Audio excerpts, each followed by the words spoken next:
У Майнкрафта есть две основные версии — Java для компьютеров и Bedrock для консолей, телефонов и Windows. Да, еще раньше было множество иных версий, специальных для устройств, и у каждой версии были свои отличительные черты, особенности и свои ограничения. Но на самом деле теперь возможности у Майнкрафта и различных, даже заброшенных версий намного больше, чем кажется. Его запускают в браузере, на старых компьютерах, на необычных устройствах, а разные версии игры вообще учатся работать друг с другом через мосты и фанатские проекты.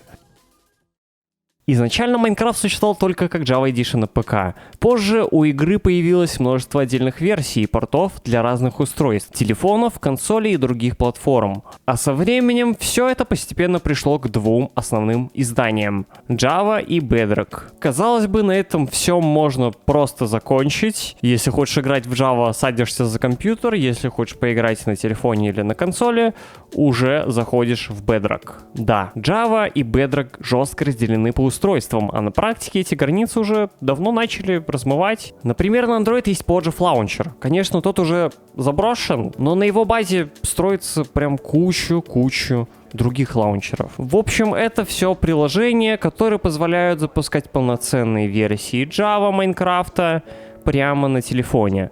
С мирами, серверами, ресурс-паками, модами и даже шейдерами. Где-то будут баги, фризы, краши, причем зависящие только от устройства и процессора. Но это пользуется большим спросом. А многие могут еще вспомнить и Geyser, который позволяет заходить с версии Bedrock на сервера Java, что пользовалось какое-то время огромной популярностью и которую пытаются интегрировать на серверах все больше и больше. Ведь с той же консоли Nintendo или Sony с ограниченными серверами, таким образом реально возможно даже и обойти эти ограничения, используя Xbox Live.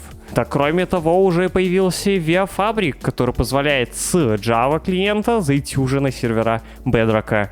Но все это все еще про современное устройство. А что, если даже устанавливать ничего не хочется? EagleRcraft — браузерный клиент, который позволяет запустить полноценный порт игры прямо в браузере и, главное, бесплатно. Однако с кучей своих ограничений, например, нельзя зайти в свою учетную запись лицензии и также зайти на Java сервера, но невозможно, если, конечно, на том не стоит поддержка от самих серверов EagleRcraft.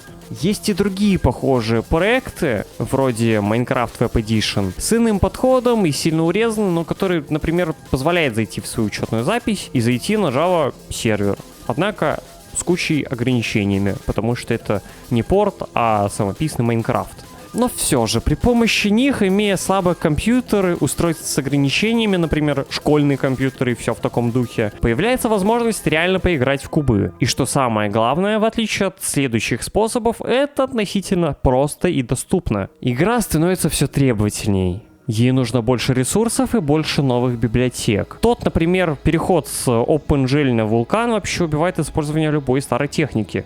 Если что, OpenGL старый уже недоступен. Так же просто, как было раньше. В общем, это все улучшает производительность на новых устройствах, но что если у тебя старый компьютер, который не тянет новые версии? И для них до сих пор существуют обходные пути. Например, есть VIA Proxy, ядро, которое позволяет заходить на более новые версии со старых версий клиента. Если объяснять совсем просто, он работает как переводчик между разными версиями игры. Серверу показывает игрока так, будто он зашел с подходящей версии, а старому клиенту, то бишь игроку, наоборот, подстраивает все новые данные под его версию. То есть, грубо говоря, можно зайти даже с 1.7.2, минимальной версии для такого ядра, на практически актуальный сервер, вплоть до 1.21.11 на момент записи.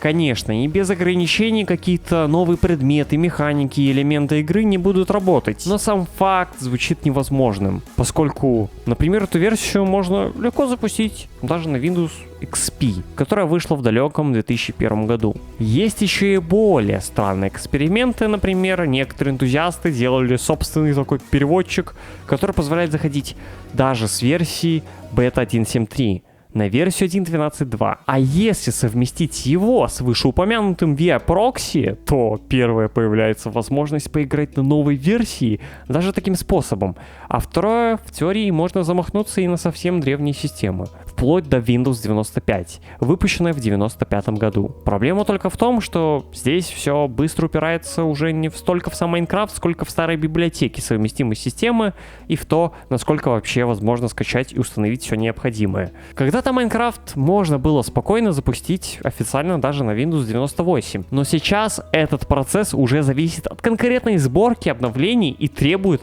около 8 часов на то, чтобы вникнуть и найти нужный софт. В итоге у меня, конечно, такое не получилось. Но на ютубе много счастливчиков, которые потратили свое личное время и зашли не то что на бета 1.7.3, а на 1.16.5.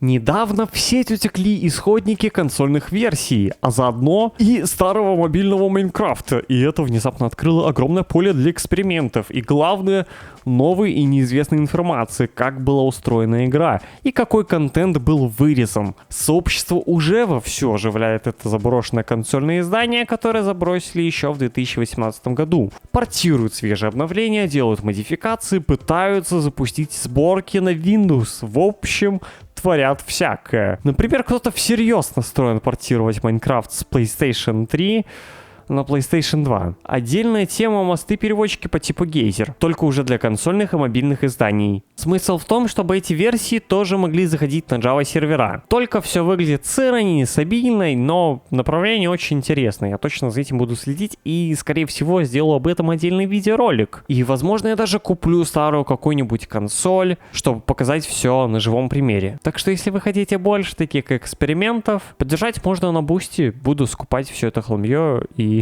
проверять, на что то способно. А еще энтузиасты умудряются делать совсем безумные вещи. Например, кросс-игру между разными проектами, когда игроки из двух разных игр оказываются в одном мире, видя друг друга, могут строить, драться и взаимодействовать друг с другом. Звучит как что-то нереальное, но первые примеры уже были с Роблоксом и с Хайтейлом. Но тут сразу начинаются проблемы. Roblox перекрывает дыхание всем этим кроссплатформенностям, поэтому разобраться все сложнее и сложнее. С Хайтейлом, конечно, другая история. Игра толком не обкатана, и из-за этого чего-то реального готового нету. Сейчас появляются разве что фреймворки, которые позволяют делать сервера сразу на двух платформах. Но обычно это ограничивается только мини-играми. Ну и иногда и наоборот пытаются интегрировать Майнкрафт с проектом Hypixel. Так что полноценного выживания или возможность запустить свой мир в таком формате, увы, пока не завезли. В конечном итоге у нас получается не просто куча